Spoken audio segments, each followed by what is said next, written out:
जय हिंद मेरे प्यारे दोस्तों। आज आप सभी का हार्दिक स्वागत करते हैं आपके YouTube चैनल कौशल जी के जीएस क्लासेस पर।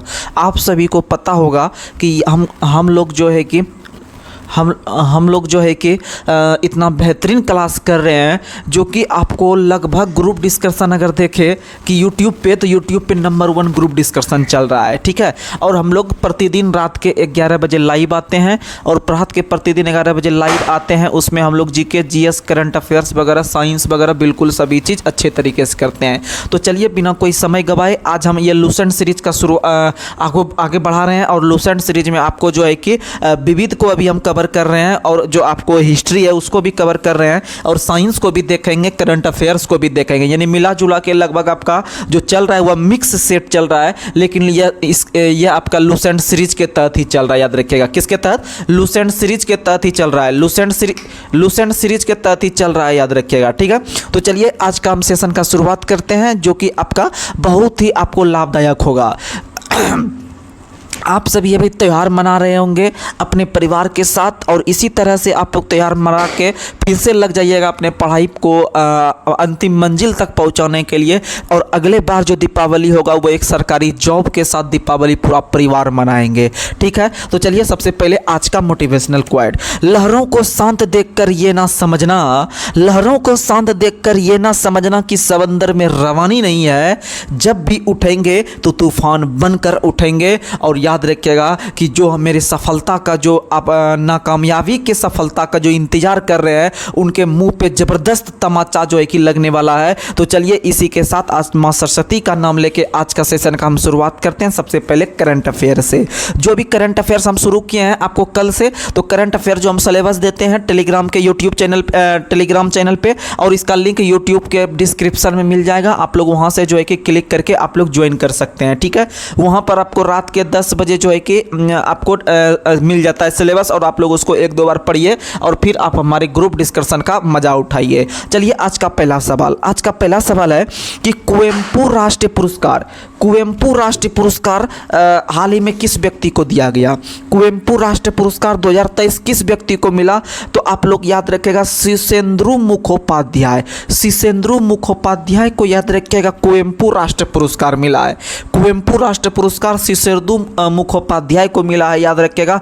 और कुवेंपु एक हवाई अड्डा जो है वह कर्नाटक में है। कुवेंपु हवाई अड्डा कहाँ है? कर्नाटक में। कुवेंपु हवाई अड्डा कहाँ है? कर्नाटक में। कुवेंपु हवाई अड्डा कहाँ है? कर्नाटक में। आगे बढ़ते हैं। अगला क्वेश्चन आपको बताना है रानी दुर्गावती अन्न प्रोत्साहन योजना। रानी दुर्गावती अन्न प्रोत्साहन योजना किस राज्य सरकार ने लॉन्च किया? तो आपको पता है कि रानी दुर्गावती जो एक महिला शासिका थी वो आपके मध्य प्रदेश की थी। वहीं रानी दुर्गावती टाइगर रिजर्व जो है वो भी मध्य प्रदेश में है। इसीलिए रानी दुर्गावती अन्न प्रोत्साहन योजना जो है वह किस राज्य ने लॉन्च किया? तो याद रख लीजिएगा आप लोग जो है कि मध्य प्रदेश ने। और लाडली बहना भी मध्य प्रदेश ने, लाडली बहना भी याद रखिएगा मध्य प्रदेश ने। आगे बढ़ते हैं। किस राज्य ने पोयला बैसाख को अपना राज्य दिवस घोषित किया?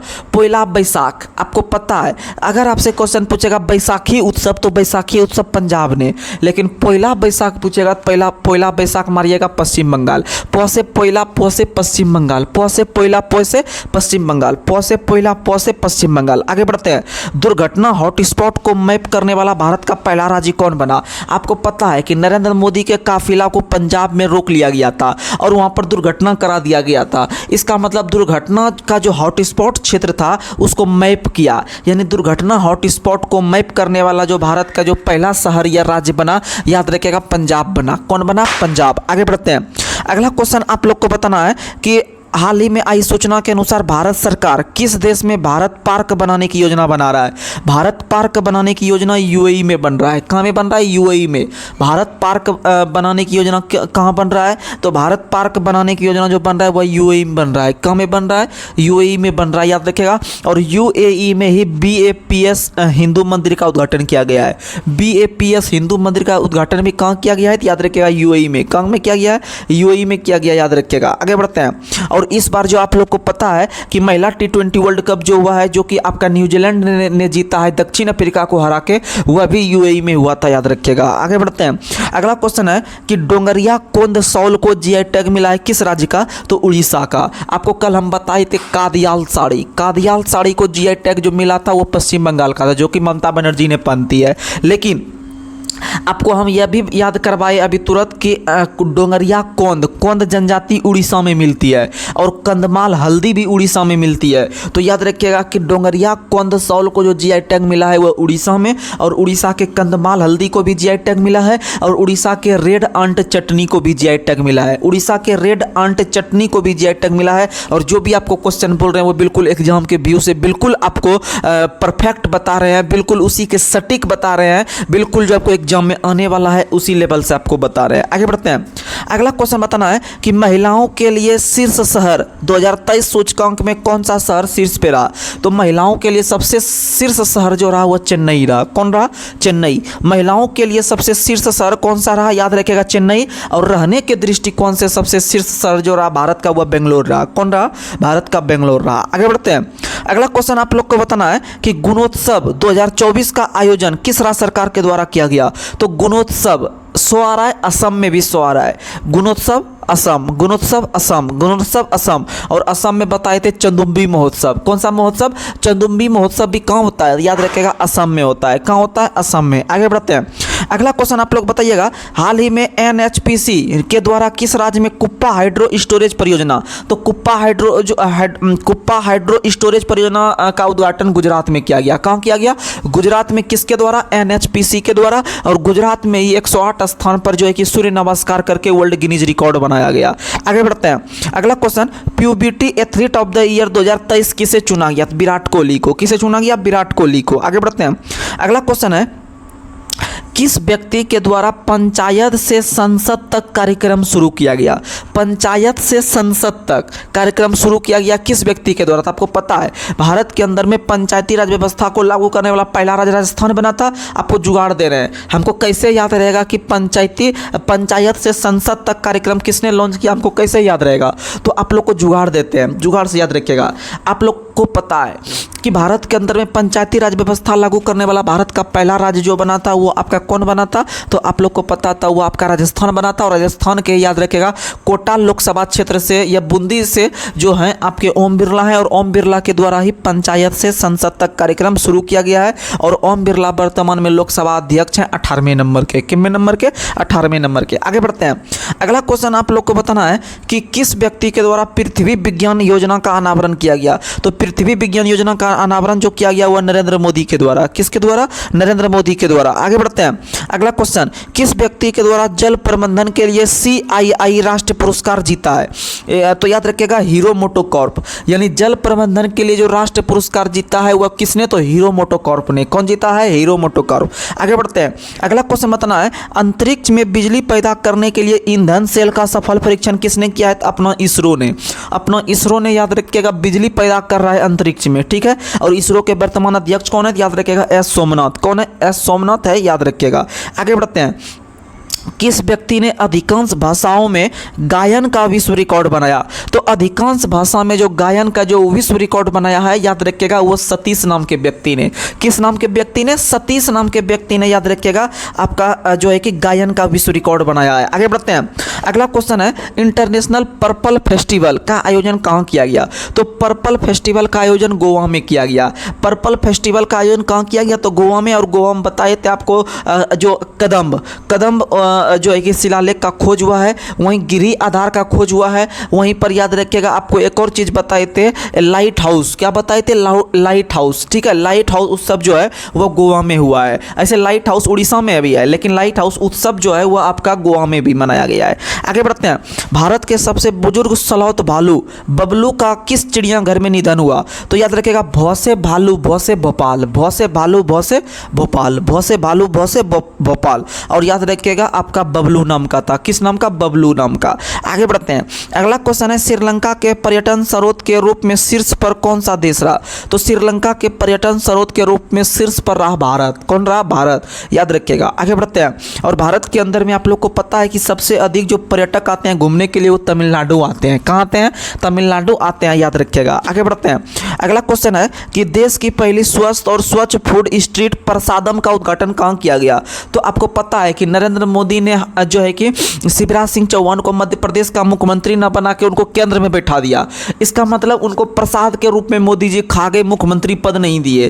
तो याद रखिएगा, प्रसादम योजना किस राज्य सरकार ने? मध्य प्रदेश ने। प्रसादम योजना मध्य प्रदेश, प्रसादम योजना मध्य प्रदेश। आगे बढ़ते हैं, अगला क्वेश्चन आप लोग को बताना है। अगला क्वेश्चन, कुत्ता के मांस की खपत और बिक्री पर प्रतिबंध लगाने वाला विधेयक किस देश ने पारित किया? तो याद रखिएगा, दक्षिण कोरिया ने। कुत्ता के मांस पर प्रतिबंध लगाने वाला विधेयक किस देश ने पारित किया? तो दक्षिण कोरिया ने। आगे बढ़ते हैं, गैब्रियल अटल किस देश के सबसे युवा प्रधानमंत्री बने हैं? तो गैब्रियल अटल जो बने हैं वो याद रखिएगा कहाँ के? तो आपके फ्रांस के। गैब्रियल अटल कहाँ के बने हैं? याद रखिएगा, प्रधानमंत्री सबसे युवा तो फ्रांस के बने। आगे बढ़ते हैं, रेड आंट चटनी को जीआई टैग मिला है उड़ीसा का। और अभी तुरंत आप लोग को बताए हम आपको हम किसका नाम लिए थे? डोंगरिया कोंद सॉल। कोंद, कोंद मतलब कंदमाल, कंदमाल मतलब उड़ीसा। ठीक है, याद रखिएगा। रेड आंट चटनी और आपका डोंगरिया कोंद सॉल, ये दोनों को जो जीआई टैग मिला है किस राज्य सरकार के द्वारा? तो उड़ीसा के द्वारा, याद रखिएगा। और जीआई टैग देने वाला जो आपका करने का मतलब है कि किस अधिनियम के तहत दिया जाता है? तो 1999 अधिनियम के तहत। आगे बढ़ते हैं, अगला क्वेश्चन आप लोग को बताना है कि किस देश के राष्ट्रपति शेख मोहम्मद बिन जायद अल नहयान 10वें ब्राइवेंट गुजरात समिट 2024 के मुख्य अतिथि रहे? तो सऊदी अरब के। कहाँ के? सऊदी अरब के, याद रखिएगा, राष्ट्रपति 10वें ब्राइवेंट गुजरात समिट के मुख्य अतिथि रहे। आगे बढ़ते हैं, अगला क्वेश्चन है, किसके द्वारा विकसित असॉल्ट राइफल उग्रम को लॉन्च किया गया? तो याद रखिएगा, उग्रम को जो लॉन्च किया गया वो डीआरडीओ के द्वारा। किसके द्वारा? डीआरडीओ के द्वारा लॉन्च किया गया उग्रम। कौन सा? उग्रम। याद रखिएगा, उग्रम योजना जो लॉन्च किया गया है वो डीआरडीओ के द्वारा। उग्रम योजना किसके द्वारा? तो डीआरडीओ के द्वारा। आगे बढ़ते हैं, किस देश के चांगी हवाई अड्डे को विश्व के सर्वश्रेष्ठ हवाई अड्डा का खिताब दिया गया है? तो सिंगापुर। चांगी हवाई अड्डा कहाँ में है? तो सिंगापुर, उसी को सर्वश्रेष्ठ हवाई अड्डा का खिताब दिया गया है। आगे बढ़ते हैं, रामलला दर्शन योजना का शुरुआत किस राज्य सरकार के द्वारा किया गया? तो अयोध्या तीर्थ यात्रा के लिए रामलला दर्शन योजना का शुरुआत छत्तीसगढ़ ने। किसने किया है? छत्तीसगढ़ ने। और छत्तीसगढ़ ने ही, याद रखिएगा, शुष्क दिवस मनाने का घोषणा किया है 22 जनवरी को। क्या तारीख को? 22 जनवरी को, जिस दिन उनका प्राण प्रतिष्ठा का अनावरण किया गया था। आगे बढ़ते हैं, बेसन के लड्डू को जीआई टैग मिला है कहाँ का? तो अयोध्या का। अयोध्या के बेसन के लड्डू को जीआई टैग मिला है, याद रखिएगा। आगे बढ़ते हैं, किस देश ने भारत में हरित ईंधन गठबंधन की शुरुआत की है? तो किस देश ने? तो याद रखिएगा, डेनमार्क ने। डेनमार्क ने हरित ईंधन गठबंधन की शुरुआत की है। डेनमार्क के साथ भारत ने हरित ईंधन गठबंधन की शुरुआत किया है। आगे बढ़ते हैं, अगला क्वेश्चन आप लोग को बताना है कि भारत का सबसे स्वच्छ शहर इंदौर लगातार कितनी बार जीता? तो लगातार 7वीं बार, लगातार 7वीं बार, याद रखिएगा। आगे बढ़ते हैं, और लघु मुंबई के नाम से भी इंदौर को जानते हैं। और राष्ट्रीय सोयाबीन अनुसंधान संस्थान भी कहाँ है? तो इंदौर में है। आगे बढ़ते हैं, घुड़सवारी के लिए अर्जुन अवार्ड पाने वाली पहली महिला कौन बनी? तो आपको पहले से हम ट्रिक दे रहे हैं कि घुड़सवारी की तरह, याद रखिएगा, आपका दिव्य कीर्ति, घुड़सवारी की तरह दिव्य कीर्ति सिंह, याद रखिएगा। घुड़सवारी के लिए अर्जुन अवार्ड किसको दिया गया है? तो आपको दिव्य कीर्ति सिंह को। यह क्वेश्चन पक्का रेलवे के किसी न किसी एग्जाम में आएगा। आगे बढ़ते हैं, हेनले पासपोर्ट इंडेक्स 2024 में भारत को कौन सा स्थान मिला? तो हेनले पासपोर्ट इंडेक्स 2024 में भारत को 82 स्थान पे मिला। कितना स्थान पे? हेनले पासपोर्ट में भारत वर्तमान में कौन से स्थान पे है? तो 82 स्थान पे है, याद रखिएगा, 2024 रैंकिंग में। आगे बढ़ते हैं, अमन सहरावत का संबंध किस खेल से है? तो अमन सहरावत का संबंध कुश्ती से है। किससे है? कुश्ती से। अमन सहरावत का संबंध किससे है? याद रखिएगा, कुश्ती से। आगे बढ़ते हैं, अगला क्वेश्चन आप लोग को बताना है कि किस राज्य के मुख्यमंत्री ने मलकानगिरी हवाई अड्डे का उद्घाटन किया?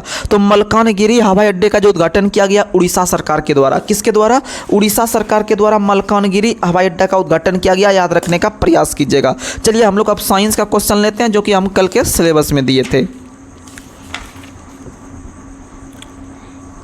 बताइएगा पहला सवाल आप लोग को बताना है कि प्रारंभिक यूकेरियोटिक जीवों को किस जगत के अंतर्गत रखा गया है? याद रखिएगा, प्रोटिस्टा। किस जगत के अंतर्गत? प्रोटिस्टा जगत के अंतर्गत सभी प्रकार के प्राइक्यूरेटिक जीव को रखा गया है, याद रखिएगा। आगे बढ़ते हैं, अगला क्वेश्चन आप लोग को बताना है, अधिकतर प्रोटिस्टा वाला प्राणी किस प्रकार के कोशिका वाला प्राणी होता है? तो एक कोश के। कैसा? एक कोश के प्राणी वाले होते हैं, परंतु शैवाल जो होते हैं वो बहुकोश के होते हैं। परंतु शैवाल जो होते हैं वो बहुकोश के होते हैं। आगे बढ़ते हैं, अगला क्वेश्चन आप लोग को बताना है, कवक और शैवाल के बीच का सहजीवी संबंध क्या कहलाता है? तो कवक और शैवाल के बीच का सहजीवी संबंध क्या कहलाता है? ये क्वेश्चन आपको हम पूछे थे। कवक और शैवाल के बीच का सहजीवी संबंध लाइकेन कहलाता है। क्या कहलाता है? लाइकेन। वहीं अगर पूछेगा कि आपको जो है कि कि बताइए तो सजीव और निर्जीव के बीच का सजीवी संबंध, तो बताइएगा विषाणु। क्या होता है? विषाणु। आगे बढ़ते हैं। अगला क्वेश्चन आप लोग को बताना है। अगला क्वेश्चन, एक कोष के कवकों का संपूर्ण शरीर जड़, तना व पत्तियों में न विभाजित होकर किस रूप में होता है? तो थाइलस के रूप में। किस रूप में? थाइलस के रूप में। और याद रखिएगा आप लोग की शैवाल और आपका जो है कि कवक, कवक ये सब आते हैं थैलोफाइटा में। किस में आते हैं? थैलोफाइटा में। आगे बढ़ते हैं। अगला क्वेश्चन है, बहुकोष के कवकों का शरीर जिस धागे नुमा संरचनाओं से निर्मित होता है उसे क्या कहते हैं? तो उसे हाइफे कहते हैं। क्या कहते हैं? हाइफे। क्या कहते हैं? हाइफे। आगे बढ़ते हैं।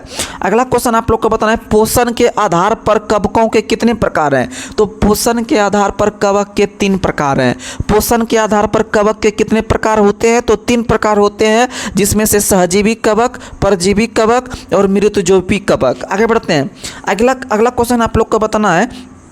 अगला क्वेश्चन आप लोग बताइएगा कि किसका प्रयोग प्रदूषण सूचक के रूप में करते हैं? तो प्रदूषण सूचक के रूप में जो करते हैं हम लोग लाइकेन का प्रयोग। किसका प्रयोग करते हैं?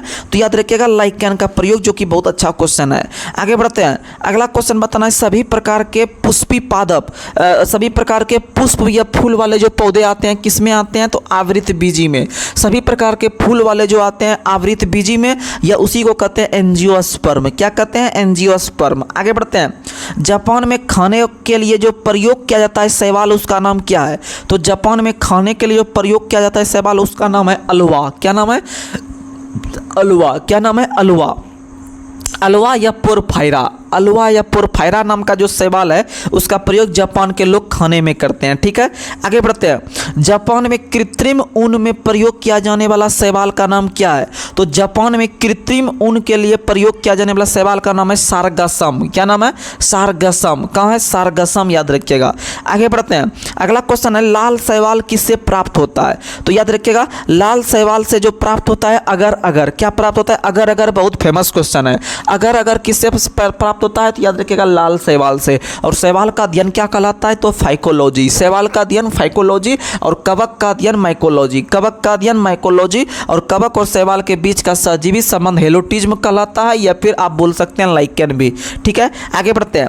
अगला क्वेश्चन है, कौन से शैवाल का प्रयोग वायुमंडल की नाइट्रोजन स्थिरीकरण के लिए किया जाता है? तो नोटिस्टॉक या एनाबिना। नोटिस्टॉक या एनाबिना, याद रखिएगा, बहुत अच्छा क्वेश्चन है। आगे बढ़ते हैं। क्लोरेलिन नाम का प्रतिजैविक औषधि किससे प्राप्त होता है? याद रखिएगा क्लोरेला से। किससे प्राप्त होता है? क्लोरेला से। और इसी से आपका मलेरिया का जो है कि दवा भी निकाला जाता है क्लोरेला से। ठीक है, आगे बढ़ते हैं। अगला क्वेश्चन आप लोग बताइएगा। अगला क्वेश्चन आप लोग बताइएगा कि कैल्प किससे प्राप्त होता है? तो कैल्प समुद्री शैवाल से। कैल्प समुद्री शैवाल से। और अगर भी लाल शैवाल से। अगर किससे प्राप्त होता है? तो लाल शैवाल से। आगे बढ़ते हैं। अगला क्वेश्चन है कि प्रकाश संश्लेषण की प्रकाशिक एवं अप्रकाशिक अभिक्रिया किसमें संपन्न होती है? तो प्रकाशिक यानी जब प्रकाश है, तो प्रकाश जब है तो पत्ती के ग्रेना में संपन्न होगी, और जब अप्रकाश यानी जब प्रकाश के अनुपस्थिति में करेंगे तो स्ट्रोमा में। यानी कि जब प्रकाश संश्लेषण होता है तो आपका जब प्रकाश जब चल रहा होता है पेड़ पौधे पत्ती पे, तो उसको ग्रेना में संपन्न होता है, और अप्रकाशिक अभिक्रिया जो संपन्न होता है वह स्ट्रोमा में। किस में संपन्न होता है? स्ट्रोमा में संपन्न होता है, याद रखिएगा। आगे बढ़ते हैं। फर्न किस वर्ग का उदाहरण है? तो फर्न जो है वह टेरिडोफाइटा का उदाहरण है। किसका उदाहरण है? टेरिडोफाइटा का उदाहरण है, याद रखिएगा। फर्न टेरिडोफाइटा का उदाहरण है। आगे बढ़ते हैं। अगला क्वेश्चन आप लोग को बताना है कि पृथ्वी पर सबसे पहले किस जीव की उत्पत्ति हुई थी? तो पृथ्वी पर सबसे पहले जो उत्पत्ति हुई थी वो नीलहरित शैवाल का। किसका हुआ था? नीलहरित शैवाल की उत्पत्ति सबसे पहले हुई थी पृथ्वी पर, याद रखिएगा। आगे बढ़ते हैं। अधिपादप या फिर इसी को कहते हैं एपीफाइट। क्या कहते हैं? एपीफाइट अन्य पौधे पर क्यों निर्भर रहते हैं? तो यांत्रिक सहारे के लिए। किसके लिए? यांत्रिक सहारे। क्वेश्चन आता है कि पौधे पर ही दूसरा पौधा का उगना क्या कहलाता है? तो एपीफाइट कहलाता है, या अधिपादप कहलाता है, क्योंकि उसको उससे सहारा मिलता है, यांत्रिक सहारा। आगे बढ़ते हैं। पादपों से प्राप्त लिग्निन नामक पदार्थ किस उत्तक पर एकत्र होता है? तो पादप यानी पेड़ पौधों से प्राप्त लिग्निन नाम का जो पदार्थ होता है वह जाइलम उत्तक पर रहता है। किस पर रहता है? जाइलम उत्तक पर। और जाइलम उत्तक का सबसे प्रमुख काम है पेड़ पौधे में आपका जल का जो है कि ऊपर की ओर, यानी आपको जल का या खाद्य पदार्थ का जो है कि नीचे से आपका ऊपर की ओर जाता है, और खाद्य पदार्थ को फैलाने का काम फ्लोएम ने, और जाने का काम या ले जाने का काम जाइलम के द्वारा। ठीक है, आगे बढ़ते हैं। पपीता का पीला रंग किस किसके कारण होता है? तो पपीता का पीला रंग होता है कैरिका जेंथिन के कारण, कैरिका जेंथिन के कारण। पपीता का पीला रंग होता है कैरिका जेंथिन के कारण। वहीं मूत्र का पीला रंग होता है यूरोक्रोम के कारण। याद रखिएगा ये सब क्वेश्चन। वहीं पत्ती का पीला रंग होता है आपका किसके कारण? तो आप सॉरी, दूध का पीला रंग किसके कारण होता है? तो कैरोटीन के कारण। दूध का पीला रंग किसके कारण होता है? तो याद रखिएगा कैरोटीन के कारण। और दूध का सफेद रंग होता है केसिन के कारण। किसके कारण? केसिन के कारण होता है दूध का पीला सफेद रंग। और दूध जो हमारा पचता है किस एंजाइम के द्वारा? तो याद रखिएगा रेनिन एंजाइम। कौन सा एंजाइम? रेनिन नाम का एंजाइम। आगे बढ़ते हैं। पौधे के किस भाग से हल्दी प्राप्त होती है? तो याद रखिएगा पौधे के तना से, पौधे के तना से हल्दी प्राप्त होती है, याद रखिएगा। आगे बढ़ते हैं।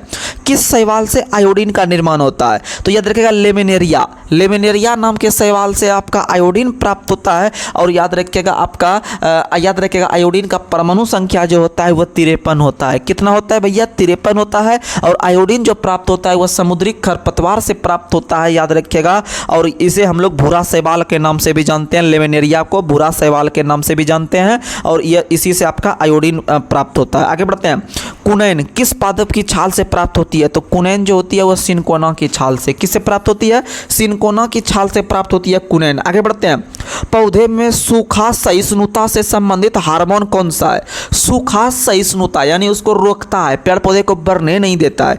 तो याद रखिएगा एब्सिसिक अम्ल। कौन सा अम्ल? एब्सिसिक अम्ल या एब्सिसिक एसिड। वही पेड़ पौधे में जो आपका कोशिका विभाजन में जो मदद करता है वह साइटोकाइनिन हार्मोन। वही पेड़ पौधे को जो लंबा करता है वह कौन सा हार्मोन? तो जिब्रेलिन हार्मोन। वही पेड़ पौधे में जो फूल का आना होता है वह फ्लोरिजेंस हार्मोन। और पेड़ पौधे में जो आपका डॉक्टर हार्मोन के रूप में काम करता है या घाव भरने में जो सहायता करता है वह ट्रोमेटिन हार्मोन। और पेड़ पौधे में जो एकमात्र गैस हार्मोन पाया जाता है वह आपका कौन सा? याद रखिएगा एथिलीन हार्मोन। कौन सा हार्मोन? Ethylene hormone. वहीं पेड़ पौधे की पत्तियां जो सूर्य की ओर झुकी हुई होती है, याद रखिएगा वह आपका ऑक्सिन हार्मोन के कारण। किसके कारण? ऑक्सिन हार्मोन के कारण, याद रखिएगा। और एब्सिसिक एसिड जो होता है वह सूखा सहिष्णुता यानी पेड़ पौधे को मतलब गति लंबा होने से रोकता है। ठीक है, आगे बढ़ते हैं।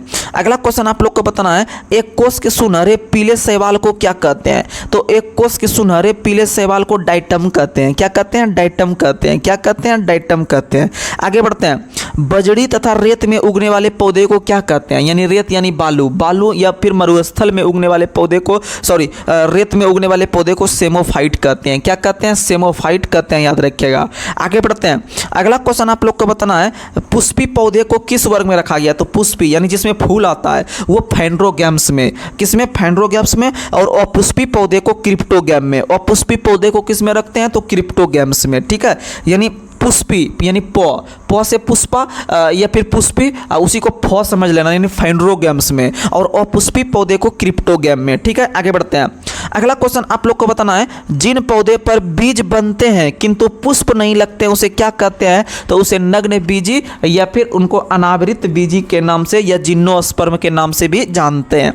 गोबर पर उगने वाले कवक क्या कहलाते हैं? कोप्रोफिलस। गोबर पर उगने वाले कवक को क्या कहते हैं? तो कोप्रोफिलस, याद रखिएगा। और गोबर गैस का खोज किसने किया है? तो याद रखिएगा सीबी देसाई ने। किसने किया है? सीबी देसाई ने। और गोबर गैस से मीथेन गैस निकलती है। कौन सी गैस निकलती है? Methane gas. और गाय के जुगाली करने से भी मीथेन गैस, आपके धान के खेत से मीथेन गैस, दलदली क्षेत्र से भी मीथेन गैस, याद रखिएगा। आगे बढ़ते हैं। अगला क्वेश्चन है, अर्गोट किससे प्राप्त होता है? तो अर्गोट जो प्राप्त होता है वह क्लेवीसेप्स से। किससे प्राप्त होता है? क्लेवीसेप्स से प्राप्त होता है अर्गोट। आगे बढ़ते हैं। मशरूम क्या होता है? तो अत्यधिक घनत्व वाले कवक जो जाल होता बनाता है उसी को क्या कहते हैं? याद रखिएगा मशरूम कहते हैं। क्या कहते हैं? मशरूम कहते हैं, याद रखिएगा। आगे बढ़ते हैं। लाइकेन में कवक और शैवाल के मध्य सजीवी संबंध क्या कहलाता है? तो हेलोटिज्म। बार बार बता रहे हैं, क्वेश्चन इंपोर्टेंट है। ठीक है, तो चलिए आज जो है कि हम लोग साइंस को यहीं तक रखते हैं। अब चलते हैं हम लोग जो है कि लूसेंट में जो विविध दिए थे उसको हम लोग जल्दी से कवर करते हैं। उसके बाद फिर हम लोग चलते हैं अगले टॉपिक पे चलेंगे जो कि इतिहास के महत्वपूर्ण प्रश्न रहेंगे। एग्जाम बहुत नज़दीक है, इसीलिए हम पॉइंट टू पॉइंट बात कर रहे हैं जिससे कि आपका अधिक से अधिक सिलेबस कवर हो और आप एग्जाम में अच्छा करके आइए।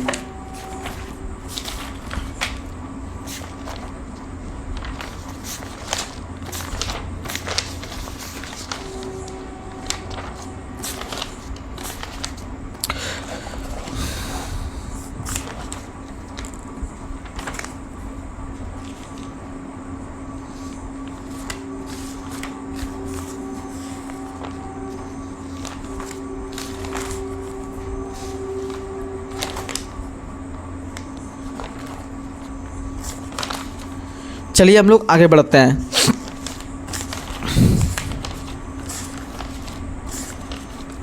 बताइएगा अंतर्राष्ट्रीय दूरसंचार संघ का स्थापना कब हुआ है?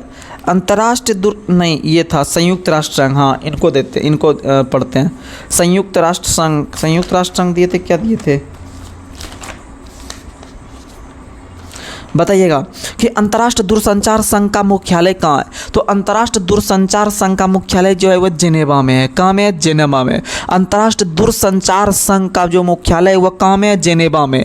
ठीक है, यानी दूरसंचार यानी संचार जब दूर दूर हम करेंगे तो अच्छा से आवाज़ नहीं पहुँच पाएगा, तो वहाँ पर जान जा सकती है आदमी की। वहीं वर्ल्ड हेल्थ ऑर्गेनाइजेशन का मुख्यालय भी कहाँ है? जेनेवा में। आपका श्रम संगठन का मुख्यालय भी कहाँ है? तो याद रखिएगा जेनेवा में। श्रम संगठन आपका जो है कि व्यापार संगठन का मुख्यालय भी कहाँ? तो जेनेवा में। ठीक है, आगे बढ़ते हैं। अगला क्वेश्चन आप लोग को बताना है कि अंतर्राष्ट्रीय श्रम संगठन का स्थापना कब हुआ है, जो कि सबसे पुरानी संस्था है। तो यह बताइएगा अंतर्राष्ट्रीय श्रम संगठन का स्थापना 1919 में हुआ है। अंतर्राष्ट्रीय श्रम संगठन का स्थापना 11 अप्रैल 1919 को 11 अप्रैल 1919 को अंतर्राष्ट्रीय श्रम संगठन का स्थापना हुआ है, याद रखिएगा। आगे बढ़ते हैं। विश्व पर्यटन संगठन का स्थापना कब हुआ है? तो विश्व पर्यटन संगठन का स्थापना 1925 में हुआ है। विश्व पर्यटन संगठन का स्थापना कब हुआ है? तो 1925 में। और पर्यटन का मुख्यालय कहाँ में है? याद रखिएगा मैड्रिड। और मैड्रिड कहाँ है? तो स्पेन की राजधानी जो है वह मैड्रिड है। ठीक है, आगे बढ़ते हैं। अगला क्वेश्चन आप लोग बताइएगा कि संयुक्त राष्ट्र खाद्य एवं कृषि संगठन का स्थापना कब हुआ है? तो संयुक्त राष्ट्र खाद्य एवं कृषि संगठन का स्थापना 16 अक्टूबर 1945 को हुआ है और इसका मुख्यालय जो है वह रोम में है। रोम किस नदी के किनारे? तो याद रखिएगा टाइबर नदी के किनारे। आगे बढ़ते हैं। अंतर्राष्ट्रीय मुद्रा कोष का स्थापना कब हुआ है? तो अंतर्राष्ट्रीय मुद्रा कोष यानी IMF, एक होता है IMF, एक होता है वर्ल्ड बैंक। तो ये दोनों का स्थापना याद रखिएगा आपका ब्रेटन वुड्स समझौता के तहत हुआ है। और ब्रेटन वुड्स समझौता जो हुआ था वह 1944 में हुआ था, लेकिन इसी के तहत 1944 में ही आपका वर्ल्ड बैंक का स्थापना और इसके जस्ट एक साल के बाद याद रखिएगा 1945 में IMF का स्थापना। और दोनों को जुड़वा बहन के नाम से जानते हैं और दोनों का मुख्यालय जो है वाशिंगटन में है। दोनों का मुख्यालय कहाँ है? वाशिंगटन में। और वाशिंगटन किस नदी के किनारे है? याद रखिएगा पोटोमैक नदी के किनारे। किस नदी के किनारे? तो पोटोमैक नदी के किनारे, याद रखिएगा। आगे बढ़ते हैं।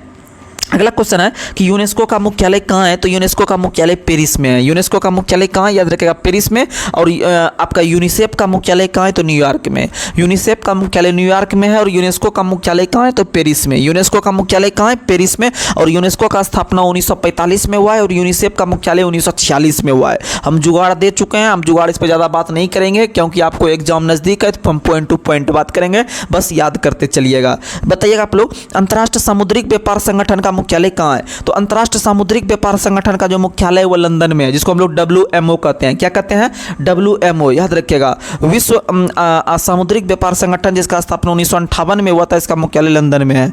आगे बढ़ते हैं। विश्व स्वास्थ्य संगठन का स्थापना कब हुआ है? तो विश्व स्वास्थ्य संगठन यानी WHO का स्थापना याद रखिएगा आपका 7 अप्रैल 1948 को, इसीलिए 7 अप्रैल को हम लोग स्वास्थ्य दिवस के रूप में मनाते हैं। तो याद रखिएगा अंतर्राष्ट्रीय विश्व स्वास्थ्य संगठन का मुख्यालय कहाँ है? तो अगर स्वास्थ्य सही से नहीं रहेगा तो आदमी का जान जा सकता है, यानी विश्व स्वास्थ्य संगठन का मुख्यालय जेनेवा।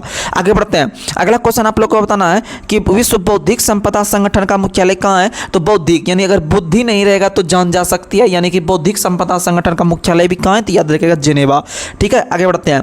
अगला क्वेश्चन बताइएगा विश्व व्यापार संगठन का स्थापना कब हुआ है? तो विश्व व्यापार संगठन का स्थापना 1 जनवरी 1995 को हुआ है और व्यापार सही से नहीं चलेगा तो जान जा सकती है, यानी विश्व व्यापार संगठन का मुख्यालय जो है जेनेवा में है। और याद रखिएगा विश्व व्यापार संगठन का जो पुराना नाम था वह गेट था। क्या था? गेट। और गेट का स्थापना 1947 में हुआ था, GATT गेट। ठीक है, याद रखिएगा। आगे बढ़ते हैं। अगला क्वेश्चन आप लोग को बताना है, अगला क्वेश्चन बताइएगा विश्व हीमोफीलिया दिवस कब मनाते हैं? 17 अप्रैल को। विश्व हीमोफीलिया दिवस कब मनाते हैं? 17 अप्रैल। विश्व विरासत दिवस कब मनाते हैं? 18 अप्रैल। विश्व विरासत दिवस 18 अप्रैल। पृथ्वी दिवस 22 अप्रैल। पृथ्वी दिवस 22 अप्रैल। और विश्व पुस्तक एवं कॉपीराइट दिवस, तो पुस्तक एवं कॉपीराइट दिवस जो मनाते हैं वो 23 अप्रैल को। कब मनाते हैं? 23 अप्रैल को मनाते हैं पुस्तक एवं कॉपीराइट दिवस, याद रखिएगा। ये क्वेश्चन यूपी पुलिस में सर पूछा गया था। आगे बढ़ते हैं।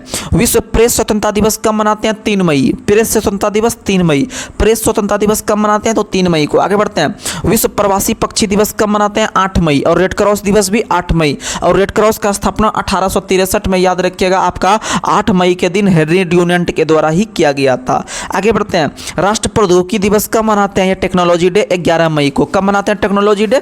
11 मई को, याद रखिएगा। चलिए हम लोग अब चलते हैं, जो है कि कल जो हम लोग हिस्ट्री का जो सिलेबस दिए थे उसको हम फटाफट कवर करते हैं, फिर आगे बढ़ेंगे। ठीक है, बताइएगा, ब्रिटिश पार्लियामेंट में चुना जाने वाला प्रथम भारतीय कौन था? तो ब्रिटिश पार्लियामेंट यानी कि आप लोग को पता है ब्रिटेन के अंदर में जो पार्लियामेंट है वह अभी 2 सदन से मिलकर बना है, आप लोग को पता है। एक का नाम है हाउस ऑफ कॉमन्स और एक का नाम है हाउस ऑफ लॉर्ड्स। ठीक है, जैसे भारत के अंदर में आप देखते हैं लोकसभा और राज्यसभा, उसी तरह से लोकसभा जो था वो ब्रिटेन के अंदर में जो उनको जानते हैं वो हाउस ऑफ कॉमन्स, वहीं आपका राज्यसभा को जो जानते हैं आपका ब्रिटेन के अंदर में वो हाउस ऑफ लॉर्ड्स के नाम से। आपको पता है कि ये दोनों का नाम जब भारत में आया था हाउस ऑफ कॉमन्स ही नाम था शुरू में और हाउस ऑफ लॉर्ड्स ही था, लेकिन 1954 में, जो डेट बता रहे हैं बस याद रख लीजिएगा, लेकिन 1954 में भारत सरकार के द्वारा या भारतीयों के द्वारा, याद रखिएगा, यह संसद के द्वारा जो है कि 1954 में दोनों का नाम बदल के जो है कि लोकसभा और राज्यसभा कर दिया। यानी हाउस ऑफ कॉमन्स का नाम बदल के लोकसभा और आपका हाउस ऑफ लॉर्ड्स का नाम बदल के राज्यसभा कर दिया गया 1954 में। 1954 में, याद रखिएगा। वही हाउस ऑफ कॉमन्स का चुनाव लड़ने वाले अगर बोलेगा पहला व्यक्ति कौन था, तो लगभग 1867 के आसपास जो है कि लड़ने वाले पहले व्यक्ति बने थे WC बनर्जी, लेकिन वो हार गए थे। लेकिन 1892 में आपके कौन बनते हैं? तो याद रखिएगा, दादा भाई नौरोजी बनते हैं, जिन्हें grand old man of India के नाम से जानते हैं। यह जो है कि फिंसवरी लोकसभा से लिबरल पार्टी से जो है कि चुनाव जीत गए थे। ठीक है, और दादा भाई नौरोजी को grand old man of India के नाम से जानते हैं और ये इनका संबंध पारसी धर्म से था। और इनके जो निजी सचिव थे वो मैडम भिखाजी कामा थे और मैडम भिखाजी कामा खुद पारसी थे, याद रखिएगा। और इनको जो है कि भारतीय क्रांति की माँ के नाम से भी जानते हैं मैडम भिखाजी कामा को। और इनके द्वारा ही आपका 1907 में जो है कि आपका जर्मनी के स्टुटगार्ट शहर में भारत का तिरंगा झंडा फहराने का काम किया गया। ठीक है, आगे बढ़ते हैं। भारतीय राष्ट्रीय कांग्रेस ने कहां पर उदारवादियों और उग्रवादियों को 2 भागों में विभाजित करने की घोषणा की? तो सूरत अधिवेशन 1907 में गरम दल और नरम दल में बट गए। गरम दल के जो नेता थे आप लोग को पता है लाल बाल पाल। कौन थे? लाल बाल पाल थे और साथ में अरविंद घोष को भी उसमें सटा लीजिएगा। ठीक है, और इधर बाद बाकी जो थे वो सब नरम दल के थे। और लेकिन 1907 के भारत राष्ट्र कांग्रेस के सूरत अधिवेशन के अध्यक्ष अगर पूछेगा कौन थे, तो रास बिहारी घोष थे। रास बिहारी बोस नहीं मारिएगा, रास बिहारी घोष मारिएगा, आरबी घोष थे। ठीक है, आगे बढ़ते हैं। अगला क्वेश्चन आप लोग को बताना है, ऑल इंडिया मुस्लिम लीग का स्थापना किसने किया था? तो ऑल इंडिया मुस्लिम लीग का स्थापना नवाब सलीमुल्लाह खान के द्वारा, नवाब सलीमुल्लाह खान के द्वारा ऑल इंडिया मुस्लिम लीग का स्थापना किया गया। आगे बढ़ते हैं, मुस्लिम लीग का स्थापना 1906 में किसने किया था? तो मुस्लिम लीग का स्थापना 1906 में जो किया गया था वो ढाका में। कहाँ में किया गया था? ढाका में, याद रखिएगा। कहाँ में? ढाका में मुस्लिम लीग का स्थापना किया गया था। वहीं अगर पूछेगा कि मुस्लिम लीग के प्रथम अध्यक्ष कौन थे, तो आगा खां। मुस्लिम लीग के प्रथम अध्यक्ष कौन थे? आगा खां। और इनके संस्थापक कौन थे? याद रखिएगा, सलीमुल्लाह खां। कहां पर किया था? तो ढाका में। कब किया था? तो 1906 में। 1906 में। और 1906 में स्टेटिक, याद रखिएगा, मोरक्को संकट पैदा हुआ था। मोरक्को संकट जो पैदा हुआ था वह भी 1906 में पैदा हुआ था। कब पैदा हुआ था? तो वो भी 1906 में पैदा हुआ था, मोरक्को संकट। और मुस्लिम लीग का स्थापना भी वहीं 1906 में आपका कलकत्ता में अधिवेशन चल रहा था, जिसकी अध्यक्षता जो है कि किसके द्वारा किया गया था? तो दादा भाई नौरोजी के द्वारा, जिसमें पूर्ण स्वराज की मांग रखा गया था। ठीक है, और 1905 का जो हो रहा था वो बनारस में हो रहा था बंगाल विभाजन के समय, याद रखेगा, जिसकी अध्यक्षता किसके द्वारा? तो गोपाल कृष्ण गोखले के द्वारा। ठीक है, आगे बढ़ते हैं। अगला क्वेश्चन है कि 1907 में मुस्लिम लीग का वार्षिक अधिवेशन कहाँ हुआ था? तो 1907 में मुस्लिम लीग का वार्षिक अधिवेशन कराची में हुआ था। कहाँ में हुआ था? कराची में। और भारतीय राष्ट्र कांग्रेस का जो वार्षिक अधिवेशन 1931 का हो रहा था वह कराची में हो रहा था, जिसकी अध्यक्षता सरदार वल्लभ भाई पटेल के द्वारा किया गया था, जिसमें मौलिक अधिकार की मांग रखी गई थी। क्या रखी गई थी? मौलिक अधिकार की मांग रखी गई थी। ठीक है, आगे बढ़ते हैं। अगला क्वेश्चन आप लोग को बताना है, अगला क्वेश्चन आप लोग बताइएगा कि सन 1908 में अखिल भारतीय मुस्लिम लीग की एक लंदन शाखा की स्थापना किसकी अध्यक्षता में हुई? तो याद रखिएगा, अमीर अली की अध्यक्षता में। किसकी अध्यक्षता में? अमीर अली की अध्यक्षता में। आगे बढ़ते हैं। मार्ले मिंटो सुधार बिल किस वर्ष पारित किया गया? 1909 में। मार्ले मिंटो सुधार बिल किस वर्ष पारित किया गया? तो 1909 में, याद रखिएगा। आगे बढ़ते हैं। अगला क्वेश्चन आप लोग को बताना है कि 1909 के मार्ले मिंटो सुधार या फिर भारत शासन अधिनियम की मुख्य विशेषता क्या थी इसमें जो किया गया था? तो याद रखिएगा, इसमें पहली बार मुस्लिमों को पृथक निर्वाचक प्रणाली का अधिकार दिया गया। पृथक निर्वाचक प्रणाली, याद रखिएगा, 1909 मार्ले मिंटो सुधार में। आगे बढ़ते हैं। अगला क्वेश्चन आप लोग यानी सांप्रदायिक प्रतिनिधित्व यानी संप्रदाय के आधार पर प्रतिनिधित्व। आगे बढ़ते हैं। अगला क्वेश्चन बताना है। अगला क्वेश्चन आप लोग बताइएगा, ब्रिटिश काल में दिल्ली से पहले भारत की राजधानी कहाँ थी? कलकत्ता थी। कहाँ थी? कलकत्ता। और इसकी घोषणा 1911 में हार्डिंग के द्वारा किया गया और जो ट्रांसफ़र हो गया वो 1912 में। 1912 में। आगे बढ़ते हैं। अगला क्वेश्चन आप लोग को बताना है। अगला क्वेश्चन बताइएगा कि दिल्ली में किस गवर्नर पर जो है कि बम फेंका गया था? तो लॉर्ड हार्डिंग पर बम फेंका गया था। किस पे बम फेंका गया था? तो लॉर्ड हार्डिंग पर बम फेंका गया था। आगे बढ़ते हैं। ब्रिटिश शासन के दौरान बिहार को एक अलग प्रांत का दर्जा कब प्राप्त हुआ था? तो 1912 में। कब प्राप्त हुआ था? तो याद रखिएगा, 1912 में इनको अलग प्रांत का दर्जा प्राप्त हुआ था। और बिहार जो अलग हुआ था वह बंगाल से। बिहार किससे अलग हुआ था? तो याद रखिएगा, बंगाल से। बिहार किससे अलग हुआ था? तो याद रखिएगा, बंगाल से अलग हुआ था बिहार। और आगे चल के बिहार से अलग हुआ 1936 में। कौन? तो याद रखिएगा, 1936 में जो अलग हुआ था वो उड़ीसा अलग हुआ। और याद रखिएगा, आपका 15 नवंबर 2000 ईस्वी को बिहार से एक और राज्य अलग हुआ, झारखंड। कौन बना? झारखंड। ऐसे 2000 ईस्वी में 3 राज्य का स्थापना किया गया था। ऐसे अगर हम देखते हैं तो आपका पक्का पक्की 2000 ईस्वी में 3 नए राज्यों का गठन हुआ। तो 3 नए राज्य कौन थे? तो आपको हम ट्रिक देते हैं, उसमें से छत्तीसगढ़, उत्तराखंड, झारखंड। छत्तीसगढ़, उत्तराखंड, झारखंड। छत्तीसगढ़ का स्थापना 1 नवंबर 2000। उत्तराखंड का स्थापना आपका हुआ था 1915, यानी कि पहला छत्तीसगढ़ का 1 नवंबर, उत्तराखंड का 9 नवंबर और झारखंड का 15 नवंबर। और बिहार से अलग होकर जो झारखंड राज्य का स्थापना किया गया था वो 15 नवंबर 2000 को साइमन समिति की सिफारिश पर। किस समिति की सिफारिश पर? तो याद रखिएगा, साइमन समिति की सिफारिश पर। किस समिति की सिफारिश पर? तो याद रखिएगा, साइमन समिति की सिफारिश पर। आगे बढ़ते हैं। अगला क्वेश्चन आप लोग को बताना है। अगला क्वेश्चन बताइएगा कि वर्ष 1916 में मुस्लिम लीग और कांग्रेस के मध्य किसने समझौता कराया था?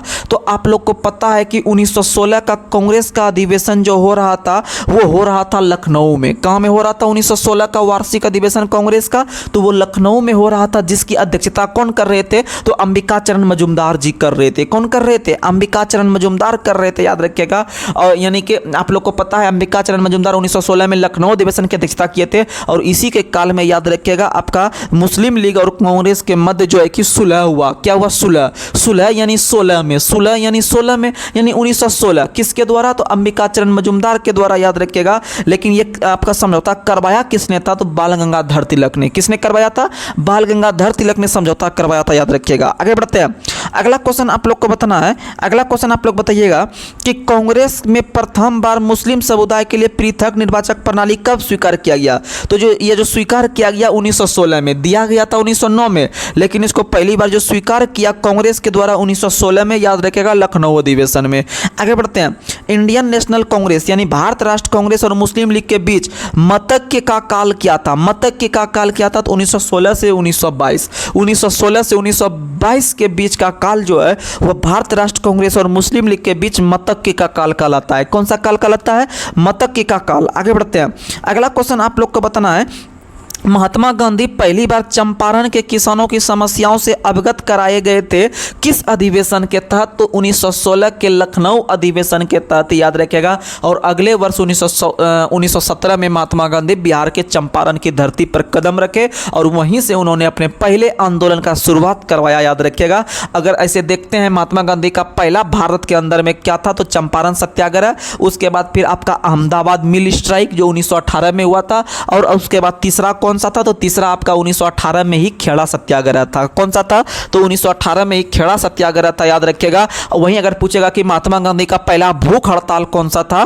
तो महात्मा गांधी का पहला भूख हड़ताल आंदोलन जो था वह आपका कौन था? तो अहमदाबाद मिल स्ट्राइक। अहमदाबाद मिल स्ट्राइक, जिसमें से कि आप लोग को पता है कि उसमें आपका जो कमीशन वगैरह था उस पर बात किया जा रहा था। ठीक है, आगे बढ़ते हैं। अगला क्वेश्चन आप लोग को बताना है, होम रूल लीग आंदोलन का आरंभ किसने करवाया था? तो होम रूल लीग आंदोलन आंदोलन का जो आरंभ करवाया था वो एनी बेसेंट के द्वारा। किसके द्वारा? Annie Besant. और एनी बेसेंट ने कॉमनवेल्थ और न्यू इंडिया नाम के पत्रिका का संपादन भी करवाया है। ठीक है, एनी बेसेंट ने का दो पत्रिका याद रखिएगा, एक कॉमनवेल्थ और आपका न्यू इंडिया। कॉमनवेल्थ और न्यू इंडिया पत्रिका का संपादन जो करवाया है वो एनी बेसेंट ने करवाया है। और याद रखिएगा एनी बेसेंट का संबंध किस देश से था? तो वो कहां की थी? याद रखिएगा आयरलैंड की थी। कहां की थी? आयरलैंड की। और मदर टेरेसा कहां की थी? तो वो अल्बानिया की। मदर टेरेसा अल्बानिया की, एनी बेसेंट जो थी वो आयरलैंड की थी। ये सब क्वेश्चन याद रखिएगा। वहीं आपका कांग्रेस के जो संस्थापक थे एओ ह्यूम, वो कहां के थे? तो वो स्कॉटलैंड के थे। कहां के थे? तो वो स्कॉटलैंड के थे, याद रखिएगा। ठीक है, आगे बढ़ते हैं। अगला क्वेश्चन आप लोग को बताना है कि प्रथम विश्व युद्ध के दौरान कौन सा आंदोलन भारत में लोकप्रिय हुआ? तो प्रथम विश्व युद्ध 1914 से लेकर 1918 तक चला था, आप लोग को पता है। और इसी समय जो होम रूल आंदोलन जिसका स्थापना 1916 में हुआ था, याद रखिएगा, ये बहुत फेमस हुआ। ये बहुत फेमस हुआ। आगे होम रूल आंदोलन को गिरी शासन आंदोलन भी कहते हैं। ठीक है, आगे बढ़ते हैं। अगला क्वेश्चन आप लोग को बताना है किस अधिवेशन में होम रूल समर्थक अपनी राजनीतिक शक्ति का सफलतापूर्वक प्रदर्शन कर सका? तो 1916 में आप लोग को पता है होम रूल आंदोलन का शुरुआत किया गया था, जो कि आपका कांग्रेस का लखनऊ अधिवेशन ही मानिएगा, जिसकी अध्यक्षता अंबिकाचरण मजूमदार के द्वारा किया गया था। अंबिकाचरण मजूमदार के द्वारा, यानी इसी में सुलह हुआ था। आगे बढ़ते हैं। अगला क्वेश्चन है फेबियन आंदोलन का प्रस्तावक कौन था? फेबियन आंदोलन का जो प्रस्तावक था वो एनी बेसेंट था। होम रूल का भी कौन था? Annie Besant. ठीक है, होम रूल का भी एनी बेसेंट था। और आपको बताना है कि फेबियन आंदोलन के प्रस्तावक भी कौन थे? तो फेबियन आंदोलन के प्रस्तावक भी एनी बेसेंट थे। फेबियन, बहुत सारा आंदोलन याद होता है, उसमें से फेबियन आंदोलन जो है बहुत फेमस है। फेबियन आंदोलन का जो प्रतिपादक करता था वह एनी बेसेंट थे। और एनी बेसेंट का दो पुस्तक हम फिर से आपको रिकॉल करवा रहे हैं। एनी बेसेंट का दो पुस्तक जो था वह, उसमें से पहला कॉमनवेल्थ, क्या नाम था? कॉमनवेल्थ और न्यू इंडिया। कॉमनवेल्थ और न्यू इंडिया ये दोनों का जो संपादक करता थे, कॉमनवेल्थ और न्यू इंडिया ये दोनों के जो संपादक करता थे वो एनी बेसेंट थे। कौन थे? एनी बेसेंट थे, याद रखिएगा, जो कि आपको बहुत फेमस क्वेश्चन है। और 1916 में होम रूल आंदोलन का शुरुआत भी करवाया। और इसके जस्ट एक साल के बाद 1917 में, वह डेट याद रख लीजिएगा, 1917 में एनी बेसेंट भारत राष्ट्र कांग्रेस की पहली महिला अध्यक्ष बनती है, याद रखिएगा। और वह कलकत्ता अधिवेशन में, कहां बनती है? तो कलकत्ता अधिवेशन में बनती है, याद रखिएगा। अगर क्वेश्चन पूछेगा कि भारत राष्ट्र कांग्रेस की पहली महिला अध्यक्ष, तो एनी बेसेंट। वहीं पूछेगा दूसरा क्वेश्चन कि भारत राष्ट्र कांग्रेस की पहली महिला भारतीय अध्यक्ष कौन थी? तो आप लोग आंसर लगाइएगा सरोजिनी नायडू। क्या लगाइएगा? सरोजिनी नायडू, जो कि आपका 1925 ईस्वी में कानपुर अधिवेशन से बनी थी। वहीं तीसरी भारतीय महिला जो बनती है वह 1933 ईस्वी में बनती है, जिसका नाम क्या था? तो आप लोग को पता है कि 1933 में जो बनती है वो आपके कहां से बनते हैं? तो वो भी आपके बनते हैं कलकत्ता से। वो भी कहां से बनते हैं? कलकत्ता से। बहुत बार हम ये तीनों बता चुके हैं आप लोग को, आप याद रखने का प्रयास कीजिएगा। चलिए आगे बढ़ते हैं। अगला क्वेश्चन थोड़ा सा पीछे का ले लेते हैं। बताइएगा हावड़ा षड्यंत्र प्रकरण किस वर्ष हुआ था? तो हावड़ा षड्यंत्र प्रकरण जो हुआ था वो आपके कब हुए थे? याद रखिएगा 1910 में। 1910 में, याद रखिएगा 1910 में। और 1910 में ही मदर टेरेसा का जन्म भी हुआ था। कहाँ में? अल्बानिया में। और अल्बानिया की राजधानी कहाँ है? तिराना में। अल्बानिया की राजधानी कहाँ है? तिराना में। तो चलिए आज के इस जबरदस्त सेशन को यहीं पर ब्रेक करते हैं। आप लोग अच्छे से तैयारी कीजिए और रात में 9 बजे टेलीग्राम टेस्ट पर आप लोग जरूर जुड़िए। और जो है कि आप लोग को सिलेबस इसी टेलीग्राम चैनल पर मिलता है। और रात के 11 बजे जो हम लोग लाइव आते हैं अपने जबरदस्त सेशन में, 11 से 1 बजे तक आप लोग जरूर जुड़िए, क्योंकि आगे अब आपको समय नहीं बचा है। बिल्कुल आपको पूरी तरह से झोंक देना है पढ़ाई में, तभी जाके आपका फाइनल रिजल्ट बन पाएगा। तो चलिए आज के हम इस सेशन को यहां पर समाप्त करते हैं। तब तक के लिए जय हिंद, जय भारत।